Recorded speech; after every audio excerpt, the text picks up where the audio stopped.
Iraq के मशहूर और तारीखी शहर बाबेल में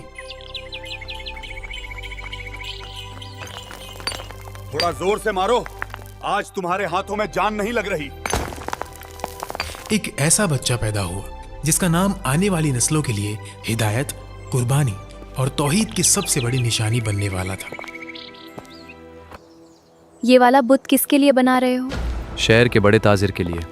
कह रहा था कि इस बार उसके घर में बरकत कम हो गई है। क्या नया माबूद मदद करेगा? शायद नए माबूद को घर में रखने से उसका कारोबार फिर से चल पड़े। बाबेल का वो दौर अजीब था। गलियों में बुत सजते थे, लोग अपने हाथों से पत्थर तराशते, उन्हें शक्लें देते, फिर उन्हीं के सामने झुक जाते, उन्हीं से दुआ मांगते, उन्हीं से मदद चाहते और उन्हीं को अपना माबूद समझते। इब्राहिम अलैहिस्सलाम के वालिद भी बुत बनाते थे। वो बुतों को तराश कर बेचते भी थे और खुद भी उनकी इबादत करते थे। लेकिन इस अंधेरी दुनिया में अल्लाह ने इब्राहिम अलैहिस्सलाम के दिल को बचपन ही से रोशन कर दिया था। जब पूरी कौम पत्थरों के सामने झुकी हुई थी, तब इब्राहिम अलैहिस्सलाम का दिल सिर्फ एक अल्लाह की तरफ मुतवज्जा था। उन्होंने कभी एक लम्हे के लिए भी किसी बुत के सामने सर नहीं झुकाया। एक दिन इब्राहिम अलैहिस्सलाम ने अपने बाप और अपनी कौम से पूछा, तुम किसकी इबादत करते हो? लोगों ने बड़े फख्र से जवाब दिया, हम बुतों की इबादत करते हैं। इब्राहिम अलैहिस्सलाम ने पूछा, जब तुम इन बुतों को पुकारते हो, क्या ये तुम्हारी आवाज़ सुनते हैं? क्या ये तुम्हें कोई फ़ायदा दे सकते हैं या तुम्हें किसी नुकसान से बचा सकते हैं? लोगों के पास कोई जवाब नहीं था। वो बस इतना कह सके, हम नहीं जानते, हमने अपने बाप दादाओं को इसी तरह करते देखा है। ये जवाब सुनकर इब्राहिम अलैहिस्सलाम के दिल में और दर्द भर गया। उन्हें अपनी कौम पर तरस आता था। वो देख रहे थे कि इंसान जिसे अल्लाह ने अक्ल दी, समझ दी, इज्जत दी, वो बेजान पत्थरों के सामने जलील हो रहा है। सबसे पहले इब्राहिम अलैहिस्सलाम ने अपने वालिद को समझाया। उन्होंने निहायत अदब, मोहब्बत और दर्द के साथ कहा, अब्बा, मुझे ऐसा इल्म दिया गया है जो आपको नहीं मिला। आप मेरे साथ हो जाइए, मैं आपको सीधा रास्ता दिखाऊंगा। अब्बा, शैतान की इबादत ना कीजिए, बेशक शैतान अल्लाह का नाफरमान है। अब्बा, मुझे डर है कि कहीं आपको अल्लाह का अजाब ना आ पकड़े और आप शैतान के साथी ना बन जाएं। सोचो, एक बेटा अपने बाप को कितनी मोहब्बत से समझा रहा है, लेकिन जवाब में मोहब्बत नहीं मिली। उनके बाप ने गुस्से में कहा, ए इब्राहिम, क्या आप मेरे माबूदों से फिर गए? अगर आप बाज ना आए तो मैं आपको संसार कर दूंगा। आप मुझसे दूर चले जाएं और कभी मुझे नजर ना आए। ये अल्फाज किसी अजनबी के नहीं, एक बाप के थे। लेकिन इब्राहिम अलैहिस्सलाम ने सब्र किया।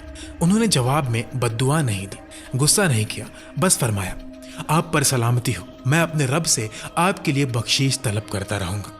फिर इब्राहिम अलैहिस्सलाम ने अपने वालिद से अलग रहना इख्तियार कर लिया, लेकिन उनके दिल में अपनी कौम के लिए दर्द अब भी जिंदा था।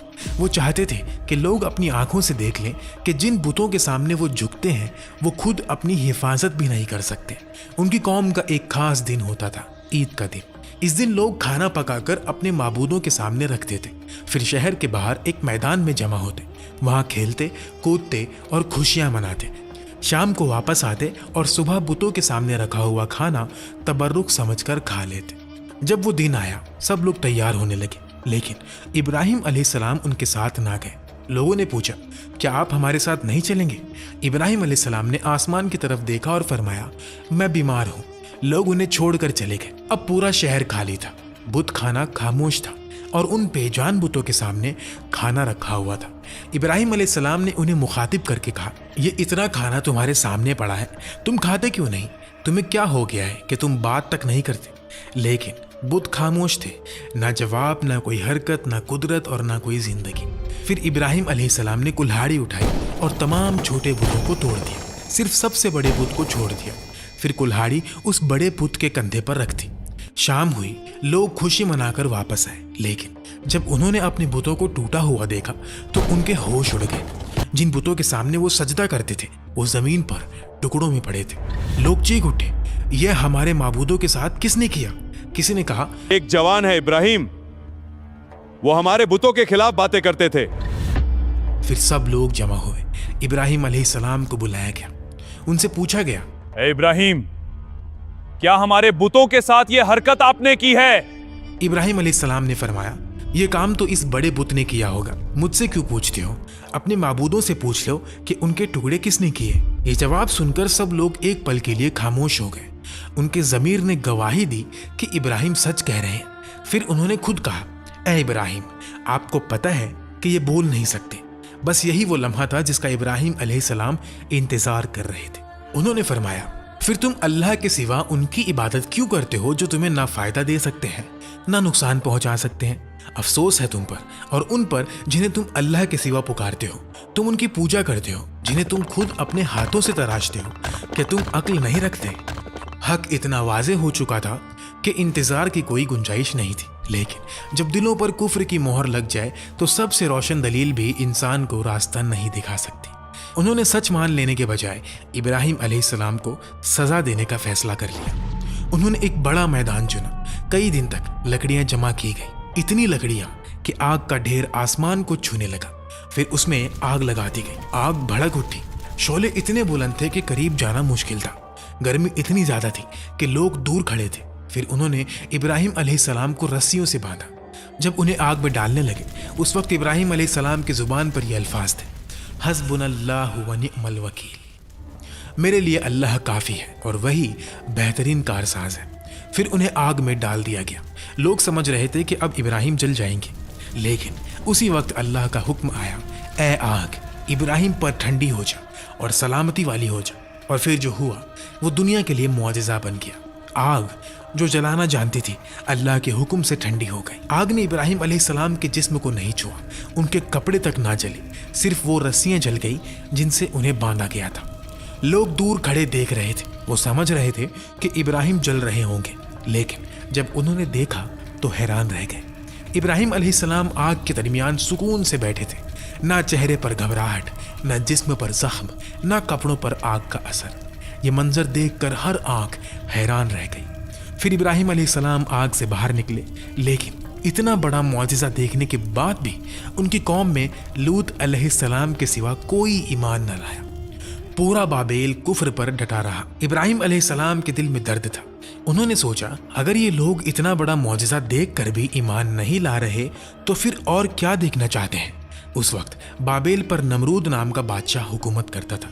जब उसके पास इब्राहिम अलैहिस्सलाम के मुआजिज़े की खबर पहुंची तो उसने हुक्म दिया कि इब्राहिम को मेरे दरबार में पेश किया जाए। इब्राहिम अलैहिस्सलाम नमरूद के सामने पेश हुए। नमरूद ने पूछा, तुम्हारा रब कौन है?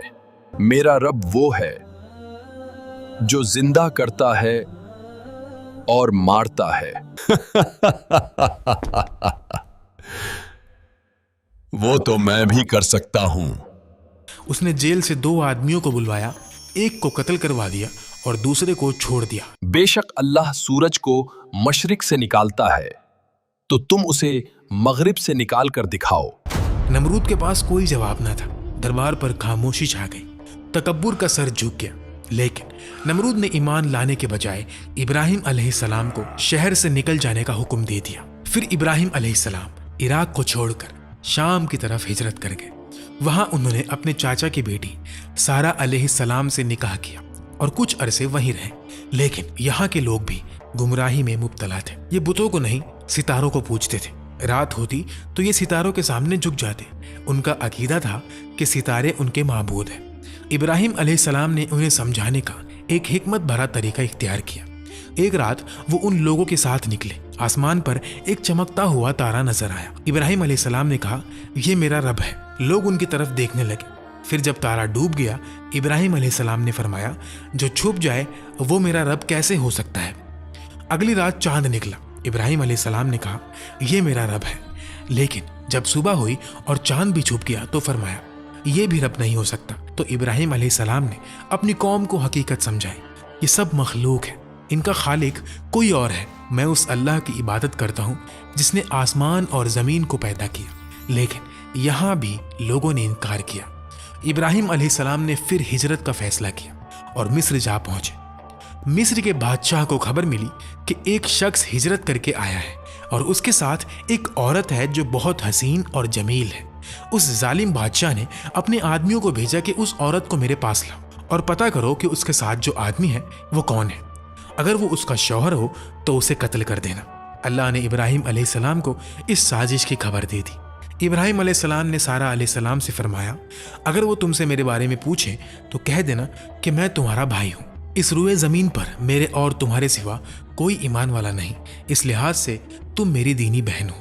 سارہ علیہ السلام کو بادشاہ کے محل میں لے جایا گیا. جب اس بادشاہ نے بدکاری کے ارادے سے اپنے ہاتھ آگے بڑھائے، سارہ علیہ السلام نے اللہ سے دعا کی. اسی لمحے اس کا ہاتھ جم گیا، وہ چیخنے لگا. دربار کے لوگ گھبرا گئے. سارہ علیہ السلام کو خوف ہوا کہ اگر یہ مر گیا تو لوگ مجھ پر الزام لگا دیں گے. انہوں نے اللہ سے دعا کی اور بادشاہ کا ہاتھ ٹھیک ہو گیا. لیکن اس ظالم نے پھر وہی کوشش کی، پھر اس کا ہاتھ جم گیا. ایسا 3 مرتبہ ہوا. آخر کار وہ ڈرا اور کہنے لگا کہ اگر تم مجھے اس مصیبت سے نجات دلا دو تو میں تمہیں چھوڑ دوں گا. سارہ علیہ السلام نے دعا کی اور وہ ٹھیک ہو گیا. پھر اس نے سارہ علیہ السلام کو عزت کے ساتھ رہا کر دیا اور ان کی خدمت کے لیے حاجرہ علیہ السلام کو ان کے ساتھ بھیج دیا. سارہ علیہ السلام جب واپس آئیں تو ابراہیم علیہ السلام نے فیصلہ کیا کہ اب ہم یہاں نہیں رہیں گے. پھر وہ فلسطین واپس چلے گئے. وقت گزرتا رہا. ابراہیم علیہ السلام کی عمر 86 سال کی ہو گئی تھی، لیکن اب تک ان کی کوئی اولاد نہیں تھی. ایک نبی جو اللہ کے اتنا قریب تھا، ان کے دل میں بھی اولاد کی تمنا تھی. سارہ علیہ السلام نے اپنے شوہر کے دل کی خواہش کو محسوس کیا. انہوں نے سوچا کہ میں بانجھ ہوں، ابراہیم علیہ السلام کو اولاد کی تمنا ہے تو کیوں نہ میں حاجرہ علیہ السلام کا نکاح ابراہیم علیہ السلام سے کرا دوں. پھر ابراہیم علیہ السلام اور حاجرہ علیہ السلام کا نکاح ہوا. اللہ نے ابراہیم علیہ السلام کی دعا قبول کی اور انہیں ایک بیٹا عطا فرمایا. یہ بیٹا تھا اسماعیل علیہ السلام. سوچو، 86 سال کی عمر، ساری زندگی انتظار، اور پھر اللہ نے ایک بیٹا دیا. وہ بیٹا صرف اولاد نہیں تھا، ابراہیم علیہ السلام کے دل کی ٹھنڈک تھا. لیکن اللہ کے خاص بندوں کی زندگی میں آزمائش بھی خاص ہوتی ہے. اللہ کا حکم آیا کہ اپنی بیوی حاجرہ علیہ السلام اور ننھے بیٹے اسماعیل علیہ السلام کو لے کر مکہ روانہ ہو جاؤ. اس وقت مکہ ایک بنجر، سنسان اور بے آباد جگہ تھی. نہ پانی، نہ خوراک، نہ کوئی انسان، نہ کوئی مکان. ابراہیم علیہ السلام نے حاجرہ علیہ السلام اور اسماعیل علیہ السلام کو وہاں چھوڑا اور واپس مڑنے لگے. حاجرہ علیہ السلام حیران رہ گئیں. وہ ان کے پیچھے چلتی ہوئی پوچھنے لگیں، اے ابراہیم، آپ ہمیں کہاں چھوڑ کر جا رہے ہیں؟ یہاں نہ پانی ہے، نہ کھانا، اور نہ کوئی انسان. ابراہیم علیہ السلام خاموش رہے. وہ چلتے رہے. حاجرہ علیہ السلام پھر پوچھتی رہی، آپ ہمیں کس کے حوالے کر کے جا رہے ہیں؟ لیکن ابراہیم علیہ السلام نے جواب نہ دیا.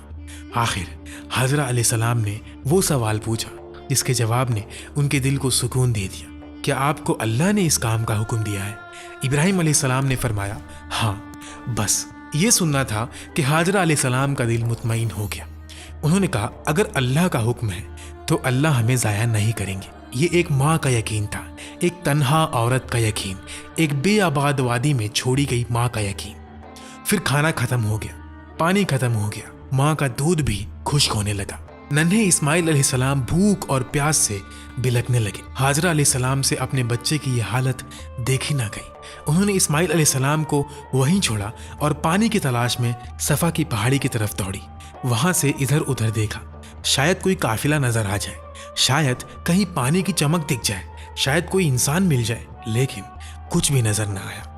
پھر وہ مروہ کی طرف دوڑی. جب بیچ میں ایسی جگہ آتی جہاں بچہ نظر نہیں آتا تھا تو ماں کا دل بے چین ہو جاتا. وہ تیز دوڑتی، پھر پہاڑی پر چڑھ کر دیکھتی، کچھ نہیں.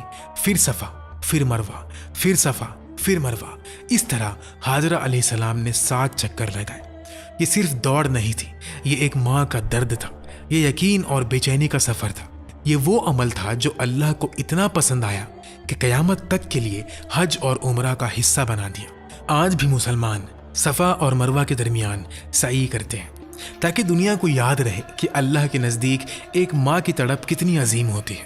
جب حاجرہ علیہ السلام آخری مرتبہ مروہ پر پہنچے، انہیں ایک آواز سنائی تھی. آواز اسماعیل علیہ السلام کے قریب سے آ رہی تھی. وہ گھبرا کر اپنے بچے کے پاس دوڑی.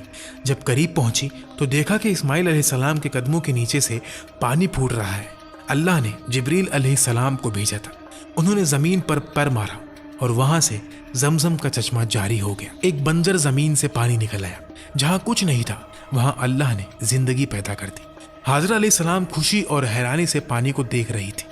پانی چاروں طرف بہنے لگا تو انہوں نے اس کے گرد مٹی اور پتھر جمع کرنا شروع کر دیا اور بولی، زمزم یعنی رک جا.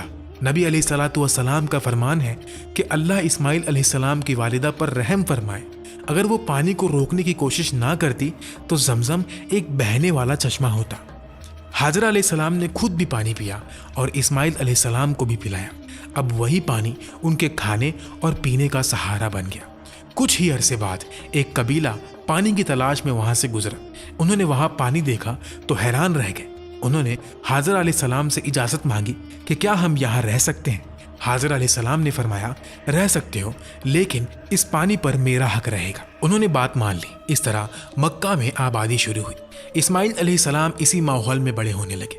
یہ سب ابراہیم علیہ السلام کی اس دعا کا نتیجہ تھا جو انہوں نے اپنی بیوی اور بچے کو چھوڑتے وقت مانگی تھی۔ اے میرے رب، میں نے اپنی اولاد کو ایک بے آباد وادی میں تیرے مقدس گھر کے پاس بسایا ہے تاکہ وہ نماز قائم کرے۔ تو لوگوں کے دلوں کو ان کی طرف مائل کر اور انہیں پھلوں سے رزق عطا فرما تاکہ یہ شکر گزاری کرے۔ دن گزرتے رہے۔ اسماعیل علیہ السلام جوان ہونے لگے۔ ابراہیم علیہ السلام وقتاً فوقتاً مکہ آتے اور اپنے گھرانے کی خیریت معلوم کرتے۔ پھر ایک دن وہ آزمائش آئی جسے سن کر انسان کا دل کانپ اٹھتا ہے۔ ابراہیم علیہ السلام نے خواب میں دیکھا کہ وہ اپنے بیٹے اسماعیل علیہ السلام کو ذبح کر رہے ہیں۔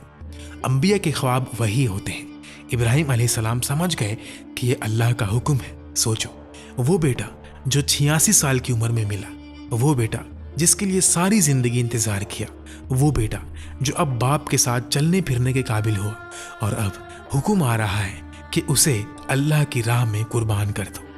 ابراہیم علیہ السلام نے اپنے بیٹے سے کہا، میرے پیارے بیٹے، میں نے خواب میں دیکھا ہے کہ میں تمہیں ذبح کر رہا ہوں، بتاؤ تمہاری کیا رائے ہے؟ انہوں نے کہا، اے ابا جان، آپ کو جو حکم دیا گیا ہے اسے پورا کیجیے، انشاءاللہ آپ مجھے صبر کرنے والوں میں پائیں گے۔ باپ بھی اللہ کے حکم پر راضی، بیٹا بھی اللہ کے حکم پر راضی، دونوں چل دیے۔ اسماعیل علیہ السلام نے کہا، ابا جان، جب آپ مجھے ذبح کرنے لگے تو میرا چہرہ زمین کی طرف کر دیجیے تاکہ آپ میری شکل دیکھ کر کمزور نہ پڑ جائیں۔ ابراہیم علیہ السلام نے اپنی آنکھوں پر پٹی باندھی، چھری اٹھائی اور اللہ کے حکم کو پورا کرنے کے لیے اپنے بیٹے کی گردن پر چلا دی، لیکن چھری نے گردن نہ کاٹی۔ ابراہیم علیہ السلام نے زور لگایا، پھر ایک آواز آئی۔ جب انہوں نے پٹی کھولی تو دیکھا کہ اسماعیل علیہ السلام دور کھڑے مسکرا رہے ہیں اور ان کی جگہ ایک دمبا ذبح ہو چکا ہے۔ اللہ نے ابراہیم علیہ السلام کو آزمایا تھا اور ابراہیم علیہ السلام اس آزمائش میں کامیاب ہو گئے۔ اللہ نے ان کے بیٹے کو نہیں چھینا۔ اللہ ظالم بادشاہ نہیں، اللہ تو اپنے بندوں کو آزماتا ہے، انہیں بلند کرتا ہے، ان کا مقام دنیا کے سامنے ظاہر کرتا ہے۔ اللہ نے جبریل علیہ السلام کو بھیجا اور اسماعیل علیہ السلام کی جگہ جنت کا ایک دمبا قربان کر دیا۔ اس کے بعد اللہ نے ابراہیم علیہ السلام کی اس سنت کو قیامت تک کے لیے زندہ کر دیا۔ آج بھی دنیا بھر کے مسلمان عید الاضحیٰ کے موقع پر قربانی کرتے ہیں تاکہ ابراہیم علیہ السلام کی وفاداری، اسماعیل علیہ السلام کا صبر اور اللہ کے حکم کے سامنے جھک جانے کا جذبہ زندہ رہے۔ اس عظیم قربانی کے بعد اللہ نے ابراہیم علیہ السلام کو ایک اور خوشخبری دی۔ سارہ علیہ السلام کے ہاں اسحاق علیہ السلام کی پیدائش کی بشارت دی گئی۔ اس وقت ابراہیم علیہ السلام بہت بوڑھے ہو چکے تھے۔ سارہ علیہ السلام بھی عمر کے اس حصے میں تھی جہاں اولاد کی امید عام طور پر ختم ہو جاتی ہے۔ فرشتے آئے، انہوں نے ابراہیم علیہ السلام کو سلام کیا اور اسحاق علیہ السلام کی خوشخبری دی۔ سارہ علیہ السلام حیران ہو گئی اور کہنے لگی، کیا میں بچہ جنوں گی؟ حالانکہ میں بانجھ ہوں اور میرے خواہند بھی بوڑھے ہو چکے ہیں۔ فرشتے کہنے لگے، اللہ کے فیصلے پر تعجب نہ کیجیے، یہ اللہ کی رحمت ہے، بے شک وہ قابل تعریف اور بزرگی والا ہے۔ ابراہیم علیہ السلام مکہ آتے رہتے تھے۔ ایک مرتبہ جب وہ اسماعیل علیہ السلام سے ملنے آئے تو فرمایا، اے میرے بیٹے، اللہ نے مجھے حکم دیا ہے کہ اس مقام پر اس کا گھر تعمیر کیا جائے۔ اسماعیل علیہ السلام نے فوراً کہا، ابا جان میں حاضر ہوں۔ پھر باپ اور بیٹے مل کر اللہ کا گھر تعمیر کرنے لگے۔ ابراہیم علیہ السلام بنیاد اٹھاتے، اسماعیل علیہ السلام پتھر لاتے، دونوں مل کر کعبہ کو بلند کر رہے تھے اور اس کام کے درمیان ان کی زبان پر دعا تھی، اے میرے رب، ہماری اس محنت کو قبول فرما، بے شک تو سننے والا اور جاننے والا ہے، ہمیں اپنا فرما بردار بنا، ہماری اولاد میں سے بھی ایک فرما بردار امت پیدا فرما، ہمیں عبادت کے طریقے سکھا اور ہم پر رحم فرما، بے شک تو توبہ قبول کرنے والا اور رحم کرنے والا ہے۔ اے ہمارے رب، انہی میں سے ایک رسول بھیج جو ان پر تیری آیت تلاوت کرے، انہیں کتاب اور حکمت سکھائے اور انہیں پاک کرے، بے شک تو غالب اور حکمت والا ہے۔ یہی وہ دعا تھی جس کا نتیجہ صدیوں بعد محمد صلی اللہ علیہ وسلم کی صورت میں ظاہر ہوا۔ काबा की तामीर के वक्त अल्लाह ने जन्नत से एक पत्थर भेजा जिसे हजरे अस्वद कहा जाता है। रिवायत में आता है कि ये पत्थर पहले निहायत सफेद था, फिर लोगों के गुनाहों की वजह से काला हो गया। जब काबा तामीर हो गया, अल्लाह ने इब्राहिम अलैहिस्सलाम को हुक्म दिया, लोगों में हज का ऐलान करो। इब्राहिम अलैहिस्सलाम ने अर्ज की, ऐ अल्लाह, मेरी आवाज़ किस किस तक पहुंचेगी? अल्लाह ने फरमाया, आपका काम आवाज़ लगाना है, पहुंचाना हमारा काम है। फिर इब्राहिम अलैहिस्सलाम अरफात के पहाड़ पर चढ़े और पुकारा, लोगों बैतुल्लाह का हज करो। अल्लाह ने इस पुकार को लोगों के दिलों तक पहुंचा दिया। इसीलिए आज तक हर मोमिन के दिल में काबा की मोहब्बत है। हर मुसलमान चाहता है कि एक बार अल्लाह के घर का दीदार करे, हज करे, उम्रा करे। इब्राहिम अलैहिस्सलाम ने 175 साल की उम्र में वफात पाई। तो ये था इब्राहिम अलैहिस्सलाम का अजीम और रूह को हिला देने वाला वाक़या। अगर आपको नबी अलैहिस्सलातु वस्सलाम की कहानियों पर और भी वीडियोस देखनी है तो मेरे चैनल को सब्सक्राइब ज़रूर कीजिए। कमेंट में ज़रूर बताएं कि ये वीडियो आपको कैसी लगी और नेक्स्ट वीडियो किस नबी के वाक़ये पर चाहिए।